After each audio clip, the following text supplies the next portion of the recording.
মনুষ্যত্বের অভাবে জীবনের ভাও বাড়ছে। ওই যে শোনা যায় মৃত্যুর শব্দ। This world is so cold still. এখানেতেই জন্ম অন্ধকারের সমাজ ব্রাদার। এখানে সত্যর আলো জ্বলে অনেক অল্প। এটা আমার স্কুল লাভ স্টোরি নাকি থ্রিলে ভরা কোনো গল্প? এ নাও তোমার ফেভারিট বেলুন। কি হয়েছে, কাঁদতেছো কেন? না কিছু না। বলো না কি হয়েছে, বলো না। আমি না আর বাসায় থাকতে পারতেছি না। ওই প্রবলেমগুলো এখনো কমে নাই? কিভাবে কমবে বলো? বাবা প্রতিদিন বাসায় এসে কোনো না কোনো বিষয় নিয়ে মাকে মারধর করে। তোমার কি এগুলো ভালো লাগে? কান্না করো না, দেখো সব ঠিক হয়ে যাবে একটা সময়। আচ্ছা বলো তো, তোমার এই বেলুনটা এত ফেভারিট কেন? এটার মধ্যে আমার আত্মা আছে। ধ্যাত, কি যে বলো না। ওর স্মাইলটা দেখো, এটার কোনো ডেফিনেশন দিতে পারবা?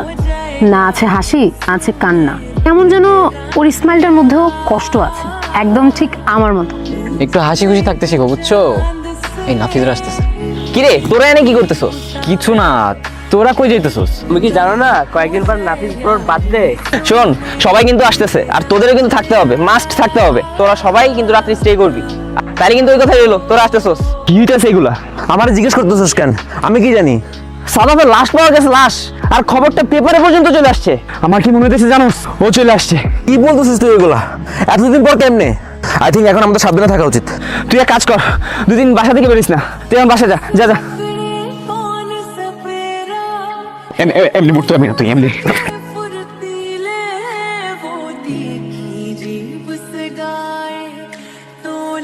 কি হয়েছে, কাঁদতেছো কেন ঐশী? বলো না, কাঁদতেছো কেন? আমাদের ওদিন নাফিজের বার্থডে পার্টিতে যাওয়া একদম ঠিক হয়নি, কিচ্ছু ঠিক হয়নি। ওখানে যাওয়া ঠিক হয়নি, রাতে থাকা ঠিক হয়নি, সব ভুল হয়েছে সব। ঐশী কি হয়েছে? আমি কয়েকবার প্রেগন্যান্সি টেস্ট করছি, পজিটিভ আসছে। কেন গেলাম ওই দিন? অনেক বড় ভুল হয়ে গেছে আমাদের। বাবা মাকে বললে বলবে অ্যাবর্শন করে ফেলতে। তুমিও তো তাই বলবা, তাই না? এই কি বলতেছো তুমি? আমি অ্যাবর্শনে বিলিভ করি না। অ্যাবর্শন মানে আমার কাছে একটা নিষ্পাপ জীবনের মেরে ফেলা। কিন্তু সমাজের মানুষ কি বলবে? আমি জানি আমাদের অনেক বড় একটা ভুল হয়ে গেছে, কিন্তু সেই ভুলগুলোকে লুকানোর জন্য আর সমাজের কয়েকটা মানুষের জন্য আমরা একটা নিষ্পাপকে মেরে ফেলবো? তুমি পারবা? একটা নিষ্পাপ জীবনকে তুমি ডাস্টবিনে ফেলে আসতে পারবা তুমি? তাহলে কি করব বলো? আমরা বিয়ে করে ফেলবো। হ্যাঁ আমরা বিয়ে করে ফেলবো, তাহলেই সব ঠিক হয়ে যাবে। দেখবা আমরা বিয়ে করে ফেলবো। তুমি পারবে না তোমার বাসায় মানাইতে? এতটুকু বয়সে কিভাবে এতটা ম্যাচুরে কথা বলতেছো তুমি? আমি জানি না ঐশী, আমি সত্যিই জানি না, কিন্তু একটা নিষ্পাপ জীবনকে আমি ডাস্টবিনে ফেলে আসতে পারবো না।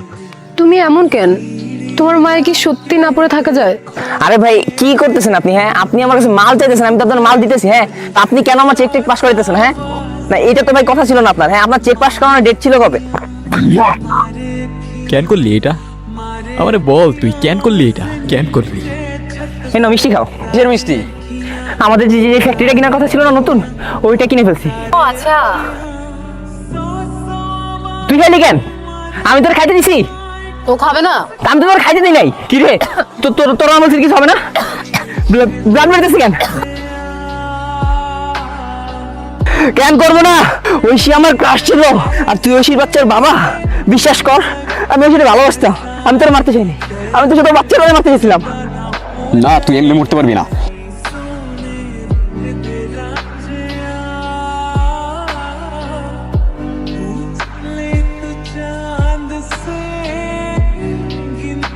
সবাইকে মেরে ফেললা, আমাকে মিস করো? তোমাদের মিস করি। তুমি এমন কেন? তোমার মায়ায় না পড়ে কি সত্যি থাকা যায়? ঠিকই তো থাকতেছো। আমার উপর রাগ আছে? না, অভিমান? কি আছে তাহলে? ইমোশনস। কেন চলে যাও বারবার? যেতে হয়। কেন যেতে হয়? এটার উত্তর আমারও জানা নেই, এটাই হয়তো নিয়ম। এবার না গেলে হয় না? তুমি আর যেও না প্লিজ, আর যেও না তুমি। আমি আর থাকতে পারি না তোমার সাথে, বিশ্বাস করো। আমি এভাবে থাকতে পারি না। তুমি আর চেও না, আর চেও না। তুমি এবার মতো থেকে যাও আমার কাছে, এবার মতো থেকে যাও, আর চেও না। ঐশী, তুমি আর আমি অন্য সবার মতো ছিলাম না। হ্যাঁ মানলাম আমাদের অনেক বড় একটা ভুল হয়েছিল, কিন্তু সেই ভুলটা লুকানোর জন্য আর সমাজের কয়েকটা মানুষের কথার জন্য আমরা একটা ইনোসেন্ট জীবনকে ডাস্টবিনে ফেলে আসবো। মানুষের মনুষ্যত্ব কোথায়? নিজেরা মানুষ কেমনে বলে ওরা? আমরা তো একটা নিষ্পাপ জীবনকে বাঁচানোর ট্রাই করতেছিলাম। আমাদের সাথে কেন এমন হলো? কেন ওরা আমাদের সাথেই এমন করলো? আমি সবাইকে মারিনি ঐশী। এই সমাজে যারা ছিল ওরা এমনিতেই মৃত। কিছু সময়ের ইমোশনসের জন্য কখনো এমন ভুল করো না যেন আমার জীবনের মোড়ে এসে তোমাদের দাঁড়াইতে হয়। যদি ভুল করে এসে দাঁড়িয়েই পড়ো, দয়া করে সমাজের কিছু মানুষের জন্য নিষ্পাপ প্রাণটাকে ডাস্টবিনে ফেলে এসো।